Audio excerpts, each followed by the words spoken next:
नमस्कार प्रेक्षकांनो, ठरलं तर मग मालिकेच्या आजच्या म्हणजेच 7 मार्चच्या भागात आपल्याला एक जबरदस्त ट्विस्ट पाहायला मिळणार आहे. पण त्याआधी जर तुम्ही माझ्या चॅनलवर नवीन असाल तर चॅनलला प्लीज सबस्क्राईब करा. तर प्रेक्षकांनो, आता आपण पाहतो की कोर्टात जज साहेब सांगत असतात की कोर्टाचे कामकाज सुरू करण्यात यावे. ते म्हणतात, ॲडव्होकेट पवार तुम्ही तुमचं ओपनिंग स्टेटमेंट द्या. तेव्हा ॲडव्होकेट पवार म्हणतात की युअर ऑनर, मधुकर पाटलांनी साक्षीवर केलेले आरोप धादांत खोटे आहेत. पाटलांनी विलासचा खून केला हे सत्य लपवण्यासाठीच ते असे आरोप करतायत. तो म्हणतो, माझी अशी कोर्टाकडे मागणी आहे की मधुकर पाटलांचा जामीन रद्द व्हावा व त्यांना कठोरातील कठोर शिक्षा व्हावी. तो म्हणतो, मी हे कोर्टात सिद्ध केलंय की विलासचा खून झाला त्या रात्री साक्षी विचारे त्यांचा सावत्र भाऊ अथर्व विचारे यांच्या अंत्यविधीला होत्या, असं तो घाबरतच म्हणत असतो. त्यांचा या खुनाशी काही संबंध नाहीये असं तो जरा अडखळतच बोलत असतो. तर आता अर्जुन हा ऑब्जेक्शन घेत म्हणतो की ऑब्जेक्शन माय लॉर्ड, साक्षी शिकरेचा फक्त अथर्व विचारेशी संबंध होता, बरोबर ना? ते दोघं सावत्र भावंड होते. पण अनफॉर्च्युनेटली ज्या रात्री विलासचा खून झाला त्याच रात्री सिटी हॉस्पिटलमध्ये अथर्व विचारे सुद्धा गेले. अर्जुन म्हणतो, आणि एक्झॅक्टली ज्या वेळेला खून झाला त्याच वेळेला साक्षी शिखरे त्याचे अंत्यविधी करत होत्या. तो विचारतो, am I right advocate Pawar? तर पवार म्हणतो, हो अगदी बरोबर. तर आता अर्जुन म्हणतो, माय लॉर्ड, मला हे परत एकदा मिसेस साक्षी शिखरेकडून ऐकायचं आहे. मला त्यांना विटनेस बॉक्समध्ये बोलावण्याची परमिशन हवी आहे. तर जज म्हणतात, परमिशन ग्रँटेड. तर आता महिपत साक्षीच्या कानात हळूच म्हणत असतो, जा पोरी जा, तुझ्यात हाय नाही ती सगळी ॲक्टिंग बाहेर काढ. नाही आलं तरी काय नाही, टेन्शन घेऊ नको, असं तो तिला म्हणत असतो. तर आता साक्षी खूपच घाबरलेली असते व विटनेस बॉक्समध्ये येऊन उभी राहते. तर आता अर्जुन साक्षीला प्रश्न विचारू लागतो. तो म्हणतो, मिसेस साक्षी शिखरे, विलासचा खून झाला त्या रात्री काय काय घडलं होतं ते तुम्ही प्लीज सांगाल का? तर आता ती तिची ॲक्टिंग करायला सुरू करते व खोटं सांगते की तुमच्यासाठी ती विलासचा खून झाला ही रात्र असेल, पण माझ्यासाठी ती माझा भाऊ गेला ती रात्र आहे. ती आता जज साहेबांना म्हणते, जज साहेब, मी आधीही त्या रात्री काय झालं होतं हे मी सांगितलंय. खरं तर त्या आठवणी काढायला मला नाही आवडत, कारण मला खरंच या सगळ्या गोष्टींचा त्रास होतो. तर आता अर्जुन म्हणतो, ऑफकोर्स तुम्हाला त्रास होणारच, तुमचा सख्खा भाऊ गेला. तर लगेचच साक्षी म्हणते, सावत्र? सख्खा नाही, सावत्र भाऊ होता तो. तर अर्जुन विचारतो, म्हणजे महिपत शिकरेच्या दुसऱ्या बायकोचा मुलगा का? तर आता ती पुन्हा खोटं बोलत म्हणते, नाही, अथर्वला माझ्या आईने जन्म दिला होता, पण आमचे वडील वेगळे होते, असं ती म्हणत असते. आता अर्जुनला मात्र साक्षीच्या तोंडून अथर्व विचारेबद्दल सगळ्या खऱ्या गोष्टी काढून घ्यायच्या असतात, म्हणून तो तिला उलटे सुलटे प्रश्न करू लागतो, तिला भीती घालत असतो. तर आता अर्जुन म्हणतो, एक मिनटं, व तो आता अथर्व विचारे यांचं ID व स्कूल लिव्हिंग सर्टिफिकेट काढतो व साक्षीला दाखवत म्हणतो की नाव अथर्व विचारेच लिहिलंय ना? तर तीही ते मान्य करते व म्हणते की हो. ती म्हणते, हा फोटोतला अथर्व विचारे तिचा भाऊच आहे. तर आता अर्जुन पुन्हा साक्षीला विचारतो, मग आता सांगा, जेव्हा तुमचा सावत्र भाऊ गेला तेव्हा त्या रात्री नेमकं काय घडलं होतं? तर आता साक्षी चिडतच म्हणते, जज साहेब, मला तीच गोष्ट किती वेळा कोर्टासमोर पुन्हा सांगावी लागणार आहे? तर आता अर्जुन रागातच म्हणतो, लास्ट टाईम. आता ती म्हणते, ज्या दिवशी विलासचा खून झाला तेव्हा मी एका रिसॉर्टवर पार्टीमध्ये होते, तेव्हा मला फोन आला की अथर्वचा ॲक्सिडेंट झालाय आणि मी लगेचच त्या रिसॉर्टमधून निघून सिटी हॉस्पिटलला पोहोचले. तर अर्जुन म्हणतो, एक मिनटं. तो आता साक्षीला ते पेपर्स दाखवतो जे अथर्व विचारे सिटी हॉस्पिटलमध्ये ॲडमिट झालेला होता तेव्हाचे असतात व विचारतो, नाव अथर्व विचारेच आहे ना? तर साक्षी म्हणते, हो, मी सिटी हॉस्पिटलला पोहोचल्यानंतर अर्ध्या तासातच अथर्व गेला. हे तेच पेपर्स आहेत. ती म्हणते, खरं तर माझ्या आईच्या ह्या नात्याबद्दल अण्णांना कळू द्यायचं नव्हतं मला, त्यांना त्रास झाला असता ना म्हणून. ती म्हणते, म्हणूनच अथर्वचे अंत्यसंस्कार मी एकटीनेच केले. हे सुद्धा ती खोटं म्हणते. तो आता तिला अथर्व विचारेच्या डेथ सर्टिफिकेटचे सुद्धा फोटो दाखवतो, पेपर्स दाखवतो व विचारतो, नाव अथर्व विचारेच आहे ना? राईट असं तो तिला विचारतो. तर ती रागातच म्हणते राईट. तर आता अर्जुन ते सगळे कागदपत्र म्हणजेच अथर्वचे हॉस्पिटलचे बिल ते कागद, त्यांचे डिस्चार्जची कागद हे सगळं साक्षीला दाखवत असतो व विचारत असतो, नाव बरोबर आहे ना, फक्त एकदा चेक करून घ्या. तर साक्षी आता त्याच्यावर चिडूनच बोलते की हे नाव दिसतंय ना तुम्हाला, ॲडव्होकेट अर्जुन सुभेदार, मग सारखा तोच प्रश्न का विचारताय.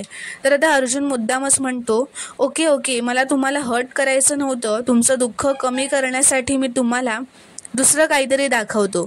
तर आता अर्जुन त्याच्या फाईलमधून अथर्व विचारेचे आधार कार्डचा झेरॉक्स काढतो व जज साहेबांना दाखवत म्हणतो, जज साहेब, हा अथर्व विचारेचा ॲड्रेस आहे. ह्या ॲड्रेसवर जेव्हा आम्ही चौकशी केली तेव्हा आम्हाला कळलं या ॲड्रेसवर 20 वर्षांपासून कोणी दुसरंच राहतंय आणि त्यांनी अथर्व विचारे हे नाव कधीच ऐकलं नाही. तर आता हे ऐकून साक्षी मात्र फारच घाबरते व अर्जुन तिला विचारतो, यावर तुमचं काही म्हणणं आहे का साक्षी. तर आता साक्षी म्हणते, माझं काहीच म्हणणं नाही आहे या सगळ्यावर. ती म्हणते, हे आधार कार्ड माझ्या भावाचं आहे ना, मग पत्ता त्याचाच असणार, माझं काहीच म्हणणं नाही आहे त्यावर. तर आता मात्र अर्जुन आणखी एक पुरावा काढतो. तो म्हणतो, हे एक अपॉइंटमेंट लेटर आहे जे एका कंपनीने अथर्व विचारेला दिलं होतं, पण आम्ही जेव्हा पाहिलं तेव्हा मला कळलं की ही कंपनीज एक्झिस्टच करत नाही. हे ऐकून साक्षी खूपच घाबरते. अर्जुन म्हणतो, मग हे अपॉइंटमेंट लेटर कुठून आलं साक्षी. ते साक्षी म्हणते, मला काय माहीत, मला नाही माहिती. तर आता अर्जुन पुन्हा ती कागदपत्रांची फाईल साक्षीकडे नेतो व म्हणतो, मिसेस साक्षी, पुन्हा एकदा ही सगळी कागदपत्र नीट चेक करा, यावरचं नाव, ॲड्रेस सगळं. तर ती म्हणते, हो खरं आहे, ही इन्फॉर्मेशन खरी आहे. तर तो तिला परत विचारतो, ही इन्फॉर्मेशन परत एकदा चेक करा. साक्षी जोरातच रागातच ओरडून म्हणते, ही इन्फॉर्मेशन खरी आहे. तर आता अर्जुनचे पेशन्स संपतात व तो तिच्यावर तिच्यापेक्षा रागात व मोठ्या आवाजात म्हणतो की ही इन्फॉर्मेशन खोटी आहे. कुठे ॲड्रेस बदलला गेलाय तर कुठे नंबर, कारण सबमिट केलेले हे पेपर्सच खोटे आहेत. तर आता ॲडव्होकेट पवार हा ऑब्जेक्शन घेत म्हणतो, ऑब्जेक्शन युअर ऑनर, ॲडव्होकेट सुभेदार आमच्यावर खोटे आरोप करतायत. तर जज म्हणतात, ऑब्जेक्शन सस्पेंड. तर आता जज अर्जुनला म्हणतात, तुम्ही पुराव्याशिवाय असे खोटे आरोप करू शकत नाही. तर आता साक्षी तिचं नाटक करत म्हणते, माझ्या भावाच्या मृत्यूबद्दल बोलतोय आपण, गांभीर्य कळतंय तुम्हाला याचं, असं ती अर्जुनला म्हणते. तर ती जज साहेबांना म्हणते, जज साहेब, हे कागदपत्र माझा भाऊ गेल्यानंतर माझ्या हातात आले, तेव्हा मी हे कागदपत्र चेक करण्याच्या मनस्थितीत सुद्धा नव्हते, आणि असले तरी कन्फ्युजन असलेल्या कागदपत्रात, म्हणून मला काय फासावर चढवाल का, जरी या कागदपत्रांमध्ये कन्फ्युजन असलं तरी. तर आता अर्जुन म्हणतो, युअर ऑनर, हे पुरावे फेक आहेत की नाही यासाठी कोर्टाने पुरावे मागितलेत ना माझ्याजवळ, मी कोर्टासमोर एक साक्षीदार प्रेझेंट करतो. तर आता अर्जुन म्हणतो, मला शशांक नवाते यांना विटनेस बॉक्समध्ये बोलावण्याची परमिशन द्यावी. जज म्हणतात, परमिशन ग्रँटेड. तर आता तो शशांक नवाते याला विटनेस बॉक्समध्ये बोलावतो व त्याला त्याची ओळख सांगायला सांगतो. तर तो म्हणतो, मी शशांक नवाते, माझा बसस्टँडजवळ एक छोटासा इंटरनेट कॅफे आहे, तिथेच मी 2-3 फोटोकॉपीच्या मशीनसुद्धा ठेवतो, प्रिंटिंगची छोटी मोठी कामं करतो. तर आता अर्जुन ते पेपर्स शशांकला दाखवत विचारतो की हे पेपर्स तुमच्याकडे प्रिंटिंगसाठी आले होते का. तर तो म्हणतो, मला ते तर आठवणार नाही, कारण मी दिवसभरात एवढे फोटोकॉपीज काढतो म्हणून, असं तो सांगतो. तर ते काही सांगता येणार नाही. तर आता अर्जुन म्हणतो, करेक्ट, माझा प्रश्न बदलतो मी, आणि याचं उत्तर तुम्हाला नक्कीच माहिती असेल. तो विचारतो, हे पेपर्स तुमच्या दुकानात बनवले आहेत का. तर तो शशांक नवाते म्हणतो, हे कागदपत्र हो, हे माझ्या दुकानात छापले गेलेले आहेत. तो म्हणतो, हे सर्व मटेरियल मला दिलं गेलं होतं आणि त्याचप्रमाणे मी हे कागदपत्र छापून बनवले. तर आता साक्षी घाबरूनच उठते व जोरात ओरडू लागते व म्हणते, हे सगळं खोटं आहे, हे पेपर्स अथर्वच्या लहानपणापासूनचे आहेत, हे कसे काय खोटे असू शकतात, हा साक्षीदारच खोटा आहे, या अर्जुनने मला हे अडकवण्यासाठी हा खोटा साक्षीदार आणलाय. तर आता अर्जुन म्हणतो, पण मी तर हे बोललोच नाही की हे खोटे पेपर्स तुम्ही बनवलेत. तर आता साक्षी मात्र खूपच घाबरते, कारण ती पकडली गेली असते. तर आता जज साक्षी शिखरेला खाली बसायला सांगतात. तर आता अर्जुन त्या शशांकला म्हणतो, तुम्ही जे करताय ना ते इल्लीगल आहे, हे माहिती आहे का तुम्हाला? तर तो म्हणतो, अहो हा माझा बिझनेसच आहे. कस्टमर आम्हाला जे सांगतात ते मी छापून देतो. आता त्यात काय खरं आणि काय खोटं हे मला कसं काय समजणार? आम्ही जेव्हा फोटोकॉपी काढतो तेव्हा त्यातला एकही फोटो आम्हाला वाचायला वेळ नसतो. तर आता अर्जुन शशांकला विचारतो की हे जे पेपर्स तुम्ही बनवताना त्याची प्रोसिजर काय आहे ते जरा सांगाल का? तर तो म्हणतो, आजकाल ऑनलाईनचा जमाना आहे, तर जे पेपर्स बनवायचे असतात त्याची इन्फॉर्मेशन मला मेलद्वारा येते व मी तसे पेपर्स रेडी करून ठेवतो. तर आता अर्जुन त्याला विचारतो, मग अथर्व विचारेचेही पेपर्स असेच बनवले असतील ना इन्फॉर्मेशन मिळाल्यानंतर? तर आता शशांक म्हणतो, आत्ता मला जरा नीट आठवतंय की या कस्टमरने माझ्याकडून फोटोकॉपी काढलेली 2-3 आधार कार्ड मागवलेली आणि त्यातलं एक म्हणजे त्यांनी अथर्व विचारेचं हे आधार कार्ड सिलेक्ट केलं होतं आणि मग बाकीची कागदपत्र त्याच्याच नावाने छापायला सांगितली. हे जे तुम्ही करताय हे किती इल्लीगल आहे व किती गंभीर गुन्हा आहे तुम्हाला कळतंय का? असं अर्जुन शशांकला विचारतो. तो म्हणतो, तुमच्या गुन्ह्यावर तर आपण नंतर बोलूच, पण तुम्हाला जो मेल आला होता तो कुठल्या मेलवरून आला होता हे विचारतो. तो म्हणतो, ती सगळी माहिती माझ्या लॅपटॉपमध्ये आहे. तर अर्जुन म्हणतो, युअर ऑनर, मला शशांकचा लॅपटॉप कोर्टासमोर सादर करण्याची परवानगी द्यावी. तर आता ॲडव्होकेट पवार ऑब्जेक्शन घेत म्हणतो की हे जर कागदपत्र खरे आहेत तर या माणसाने हे तयार केले याचा प्रश्नच येत नाही. तर आता जज म्हणतात, ऑब्जेक्शन ओव्हर रूल. तर आता अर्जुन ते लॅपटॉपचे मेल केलेले डॉक्युमेंट जज साहेबांना दाखवतो व म्हणतो की हे पेपर्स कोर्टात सबमिट केले होते त्याच्या 2 दिवस आधीची तारीख ही आहे. तर आता ॲडव्होकेट पवार ऑब्जेक्शन घेत म्हणतात, मेल कुठल्याही नावाने येऊ शकतो, कुठल्याही नावाने कोणीही, अगदी 5 वर्षांचा मुलगासुद्धा मेल ID तयार करू शकतो, असं तो साक्षीची बाजू घेत म्हणत असतो. तर अर्जुन म्हणतो, म्हणूनच तो मेल जिथून आलाय त्याचा IP ॲड्रेस आम्ही ट्रॅक केलाय. माय लॉर्ड, जो 5 वर्षांचा पोर अजिबात ट्रॅक करू शकत नाही. तर आता अर्जुन जोरातच ओरडत म्हणतो की तो IP ॲड्रेस आहे मिसेस साक्षी शिखरे यांचा. तर आता साक्षी खूपच घाबरते.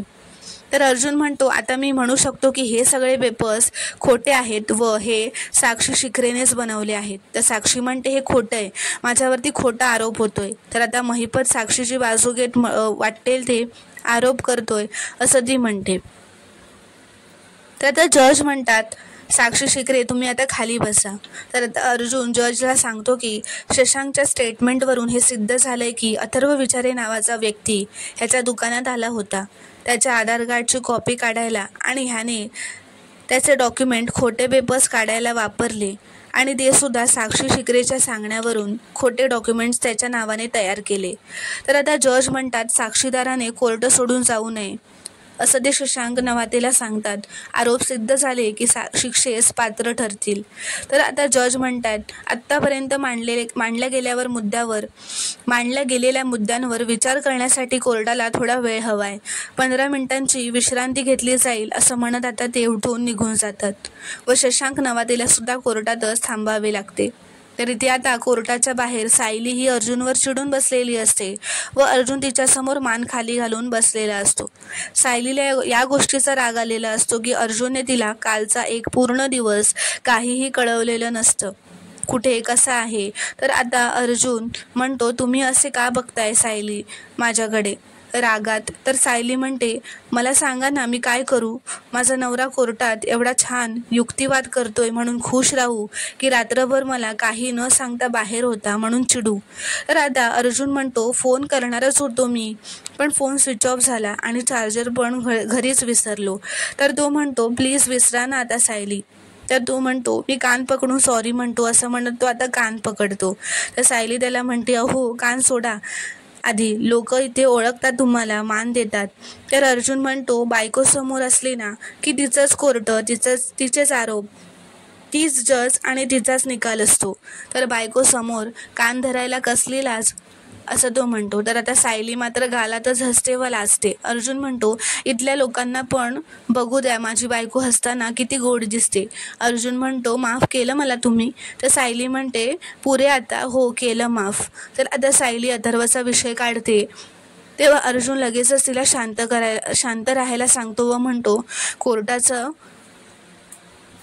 कोर्टाचं वारं आहे हे मिसेस सायली. आपलं हे बोलणं कुठून कुठपर्यंत पोहोचेल काही सांगता येत नाही. ही केस होईपर्यंत हा विषय अजिबात इथे काढायला नको असं चैतन्यसुद्धा म्हणतो. कुसुम म्हणते, तुम्ही मधुभाऊंचे वकील आहात हे कळल्यावरच महिपतचा चेहरा बघण्यासारखा झाला होता. तर आता मधुभाऊ तिथे येतात व अर्जुनच्या डायरेक्ट पायाच पडायला जातात. तेव्हा अर्जुन म्हणतो, हे काय करताय तुम्ही मधुभाऊ? तर मधुभाऊ म्हणतात, तुम्ही माझ्या भल्याचा विचार करत होता आणि मी मात्र तुमच्याशी चुकीचा वागलो. तर आता अर्जुन म्हणतो, तुम्हाला आधी सांगितलं होतं मधुभाऊ, असले काही विचार करू नका. तुमची त्यात काही चूक नव्हती. तेव्हा परिस्थितीच तशी होती. तर आता अर्जुन मधुभाऊंना विचारतो, मधुभाऊ आता तरी तुमची खात्री पटली ना की मी तुमच्या मुलीला सुखात ठेवीन? ती माझ्याजवळ राहिली तरच आनंदी राहील. तर मधुभाऊ म्हणतात, अहो या बाबतीत तर 100 नाही 1,00,000% खात्री देऊ शकतो मी की तुम्हा दोघांची जोडी ही जन्मभर पुढच्या जन्मातही अशीच राहू दे असं ते दोघांना आशीर्वाद देतात. तर अर्जुन म्हणतो, म्हणजे प्रत्येक जन्मात सायलीच माझी बायको होणार? फॅन्टॅस्टिक असं तो हसतच म्हणतो. मधुभाऊ तुमच्या आशीर्वादाने मला एवढी पावर आली आहे ना की तुम्ही बघाच, आता त्या महिपत आणि साक्षीला कोर्टामध्ये डोकं वरच काढू देणार नाही मी. तर प्रेक्षकांनो, पुढील भागात आपण पाहणार आहोत की आता अर्जुन साक्षीला विचारत असतो, हा कोण आहे असं. तो पुन्हा अथर्व विचारेचा फोटो दाखवत साक्षीला विचारत असतो. तर साक्षी रागातच मोठ्याने ओरडत सांगत असते की किती वेळा सांगू, हा माझा सावत्र भाऊ आहे. तर अर्जुन म्हणतो, जज साहेब साक्षी ही कोर्टाची फसवणूक करते व तो म्हणतो आणारे त्याला असं तो जोरातच ओरडून म्हणतो. व तेव्हा अथर्व विचारेची कोर्टात एंट्री होते व साक्षी खूपच हादरून गेलेली असते. ती म्हणते, हा इथे कसा काय आला? अर्जुनही साक्षीला विचारतो, काय झालं, असं का शॉक होतेस अथर्वला बघून? तर मित्रांनो, पुढील भागात काय होणार हे पाहणं खूपच रोमांचक ठरणार आहे. व्हिडिओ पूर्ण बघितल्याबद्दल धन्यवाद.